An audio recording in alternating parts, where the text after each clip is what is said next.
Gardens by the বেতে যাওয়া ছাড়া আপনার সিঙ্গাপুর ভ্রমণ কিন্তু কখনোই সম্পূর্ণ হবে না। আপনি যদি একজন উদ্ভিদ প্রেমী নাও হন, ছবির মতো সুন্দর এই বাগানগুলো আপনাকে মুগ্ধ করতে বাধ্য। গার্ডেন্স বাই দ্য বে হলো একটি প্রাকৃতিক উদ্যান যা তৈরি করা হয়েছে সিঙ্গাপুরের কেন্দ্রীয় অঞ্চলে প্রায় 250 একর জায়গা জুড়ে। 2012 সালে জুন মাসে এর যাত্রা শুরু হয়। এরপর থেকে এটি রেকর্ড সংখ্যক ট্যুরিস্ট সিঙ্গাপুরের আকর্ষণ হিসেবে পরিচিত হয়েছে। মূলত 3টি ওয়াটারফ্রন্ট বাগান দিয়ে এটি তৈরি। এর মাঝে সবচেয়ে বড় হলো সাউথ গার্ডেন। এখানে যে ফুলের গম্বুজটি রয়েছে তা বিশ্বের মাঝে অন্যতম বৃহৎ কাচের গ্রিন হাউসের মাঝে একটি। বাইরে থেকে এটি আমরা আপনাদের ইতিমধ্যেই দেখিয়েছি মেরিনা বের অবজারভেশন ডেক থেকে। এখানে মূলত 4টি জায়গা রয়েছে: flower dome, cloud forest, lost world, supertree grove, OCBC skyway ইত্যাদি। ফ্লাওয়ার ডোমে মূলত মেডিটেরিয়ান ও সেমি এরিড অঞ্চলে হাজার হাজার ফুল ও গাছের সমন্বয় করা হয়েছে। এবং ক্লাউড মাউন্টেন রয়েছে পৃথিবীর সবচেয়ে বড় ইনডোর ওয়াটারফল এবং পুরো পাহাড় জুড়ে বোটানিক্যাল বিস্ময়। চাইলে আপনি 22 মিটার উঁচু সুপারট্রির সাথে ঝুলন্ত ওসিবিসি স্কাইওয়ে দিয়ে হাঁটতে পারেন এবং সেই সাথে উপভোগ করতে পারবেন মেরিনা বে ও সিঙ্গাপুর স্কাইল্যান্ডের কিছু অসাধারণ ভিউ। হাঁটতে হাঁটতে আমরা চলে এসেছি ক্লাউড ফরেস্ট, ফ্লাওয়ার ডোম। আমাদের জনসংখ্যা আর কোথায় আসছে। এই গেটগুলো হচ্ছে অটোমেটিক, আপনি ঢুকবেন, খুলে যাবে, বেরো যাবেন, বন্ধ হয়ে যাবে। আমরা পৌঁছে গেছি। আমরা প্রথমে ঢুকেছি হচ্ছে ফ্লাওয়ার ডোমে। এটা কিন্তু এয়ার কন্ডিশন এবং সবচেয়ে বড় ইনডোর। এখানে প্রায় কত প্রজাতির আছে, huge collection of orchids, flowers from all over the world. আজকের ভিডিওতে আমরা আপনাদের মূলত এখানে ভ্রমণের বিস্তারিত তুলে ধরব। যদি আপনি মেট্রোতে করে আসেন তবে বে ফ্রন্ট মেট্রো স্টেশন থেকে $3 দিয়ে শাটল সার্ভিস নিতে পারবেন, যা আপনাদের হাঁটাটা অনেকখানি কমিয়ে দিবে। আর আমরা যেহেতু মেরিনা বে থেকে এসেছি তাই হেঁটেই পৌঁছে গেলাম গার্ডেন্স বাই দ্য বেতে। গার্ডেন্স বাই দ্য বে প্রতিদিন সকাল 9টা থেকে রাত 9টা পর্যন্ত খোলা থাকে এবং এর মাঝে একদিন হলো মাসিক বন্ধের দিন। সুতরাং আপনার ভ্রমণ ডেট ঠিক করার পাশাপাশি বন্ধের দিনটি ওয়েবসাইট থেকে চেক করে নিতে পারেন আগে থেকেই। পুরো এলাকাটাকে কিন্তু ফ্রিতে আসা যায়, তবে বেশ কিছু জায়গায় যেতে টিকিট কাটার প্রয়োজন পড়বে। এর মধ্যে উল্লেখযোগ্য হলো ফ্লাওয়ার ডোম ও ক্লাউড ফরেস্ট। টাচ করা কিন্তু নিষেধ। আমরা এই মুহূর্তে আছি ফ্লাওয়ার ডোমে। এই যে দুনিয়ার ফ্লাওয়ার্স হচ্ছে এখানে। এই দুটি জায়গা একসাথে দেখতে হলে আপনাকে $53 দিয়ে টিকিট কাটতে হবে, যদিও সিঙ্গাপুরের রেসিডেন্ট হলে $40 খরচ হবে।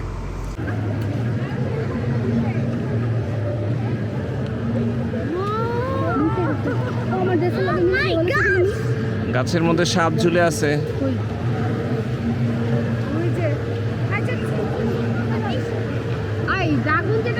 সো আমরা নিচের ফ্লোরে নেমে এলাম এবং এই যে ফুলের সাথে দেখা শুরু। লক্ষ লক্ষ প্রজাতির ফুলের সাথে আজকে আমাদের দেখা হবে। যদিও 2 বছর বয়স থেকেই টিকিট কাটার প্রয়োজন হবে, কিন্তু আপনি এসব টিকিট অ্যাডভান্স না কেটে কাউন্টারে দেখিয়ে কিনতে পারেন। সেক্ষেত্রে হয়তোবা আপনি সাশ্রয়ী টিকিট নাও লাগতে পারে। আমরা আগেই বলেছি যে ফ্লাওয়ার ডোম এবং ক্লাউড ফরেস্ট না আসলে আপনার কিন্তু সিঙ্গাপুর ভ্রমণ অসম্পূর্ণ রয়ে যাবে। বলা হয়ে থাকে বিশ্বের সবচেয়ে বড় কাচের গ্রিন হাউস হচ্ছে এটি, এবং এখানে এত প্রকার ফুল, পাখি, প্রাণী এবং উদ্ভিদের যে সমন্বয় করা হয়েছে এবং এটা একদমই বিরল। এর আগে আমরা দুবাই মিরাকল গার্ডেন গিয়েছি, সেখানেও প্রচুর পরিমাণ ফুলের সঙ্গে দেখা মিলেছে, বাট এখানকার কম্বিনেশনটা কিন্তু অন্যরকম। এখানে প্রাণীর সাথে, উদ্ভিদের সাথে, ফুলের সাথে, অর্কিডের সাথে যে চমৎকার একটি কম্বিনেশন, এবং বিশ্বের বিভিন্ন অঞ্চল থেকে এবং বেশ কিছু দুর্লভ টাইপের অর্কিড ফুলও কিন্তু এখানে রয়েছে, যেটা আর কোথাও দেখা যায় না। এবং সব মিলে এটি যে চমৎকারভাবে রাখা হয়েছে এবং এটার ভিতরে পরিবেশটা হচ্ছে এয়ার কন্ডিশন, এইটাও একটা অন্যরকম ব্যাপার, যেখানে ঘুরতে কিন্তু আপনার একদমই অস্বাচ্ছন্দ্য কিন্তু লাগবে না।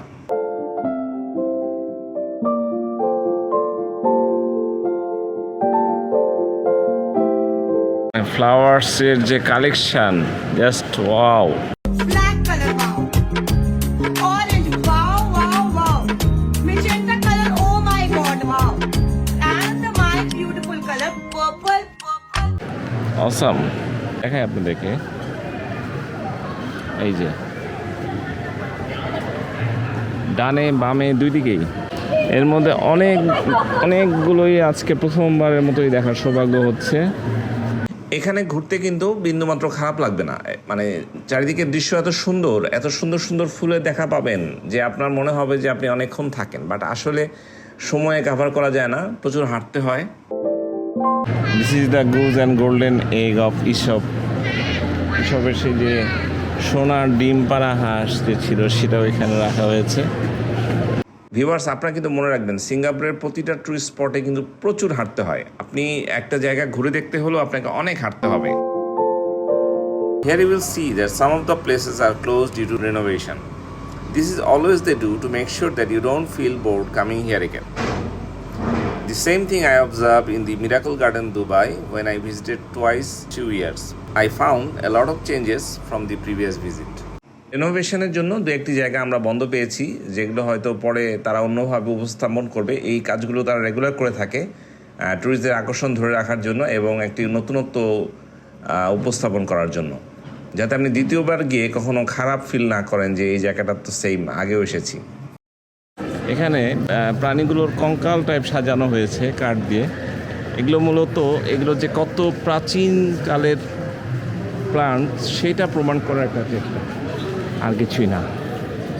এখানে একটি মজার ব্যাপার হলো যে ঘুরতে ঘুরতে আপনি দোতলা দিয়ে প্রবেশ করবেন, তারপর এলিভেটর দিয়ে নিচে যাবেন, আবার আপনি হাঁটতে হাঁটতে কখন যে আবার দোতলায় চলে আসবেন আপনি নিজেও টের পাবেন না।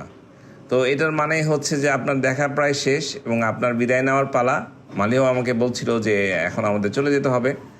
আমাদের ভ্রমণে আরেকটি পার্টি তারা আমাদের থেকে আলাদা হয়ে গিয়েছিল, পরে তাদের সাথে আমাদের দেখা হয় একটু পরে এবং আমরা আমাদের পরবর্তী গন্তব্যস্থল ক্লাউড ফরেস্টে যাব।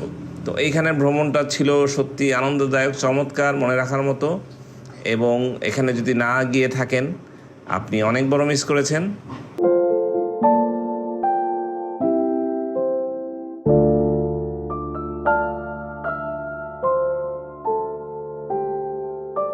এখন আমরা ফ্লাওয়ার ডোম থেকে বেরিয়ে যাচ্ছি।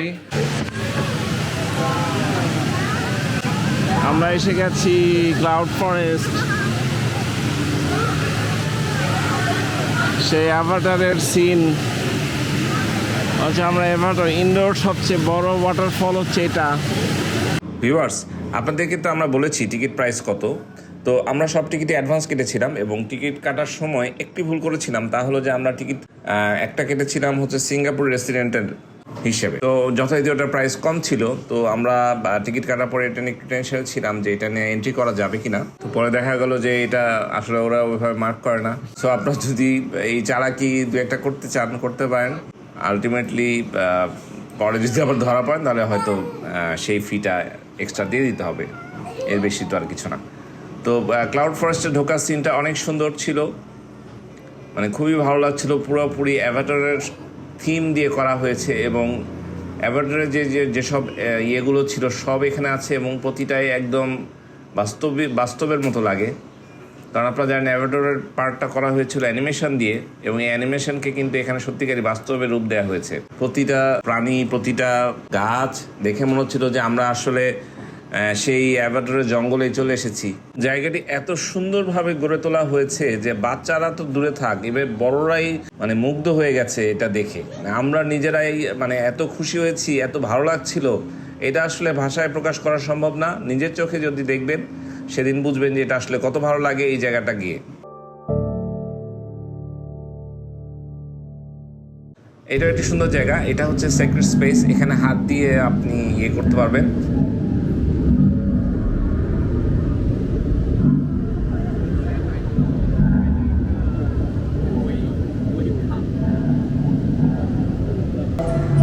এখানে এই সিনটাও অনেক সুন্দর ছিল। এখানে আপনার অ্যাভাটারকে শো করবে, অর্থাৎ আপনি দাঁড়াবেন বাট স্ক্রিনে আপনার অ্যাভাটারটাকে শো করবে, যেমন এই ফরেন এটা দেখে আমরাও কিছু লাফালাফি করলাম।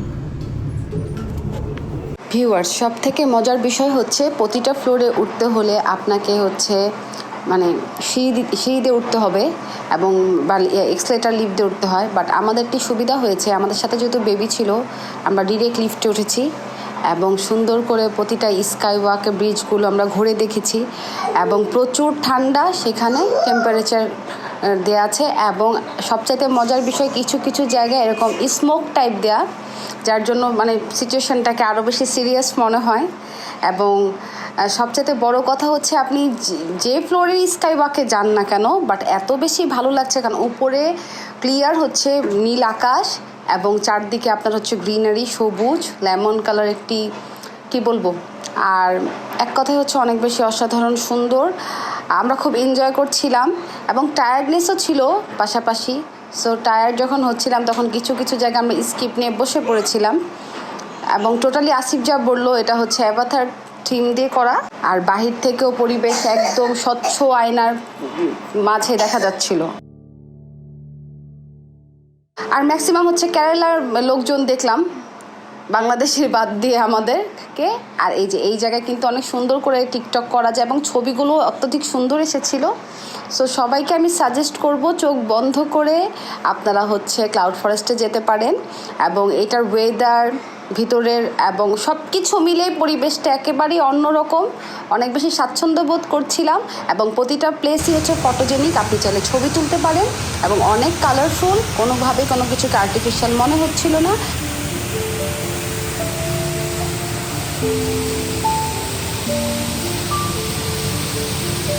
একটি মজার বিষয় দেখাচ্ছি, বিশাল বড় একটি, এটাকে কি বলে যেন, বানশি, বেনশি।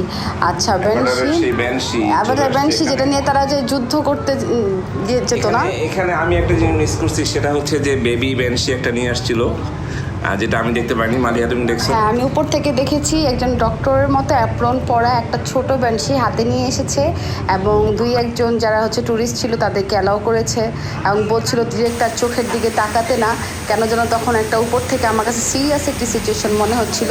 এখন হচ্ছে আমরা এক্সিটের দিকে যাচ্ছি, সো এক্সিটের দিকে যাওয়ার দিকে এরকম জঙ্গল, ঝর্ণার পানি পড়ছে, মানে টোটালি ডিফারেন্ট।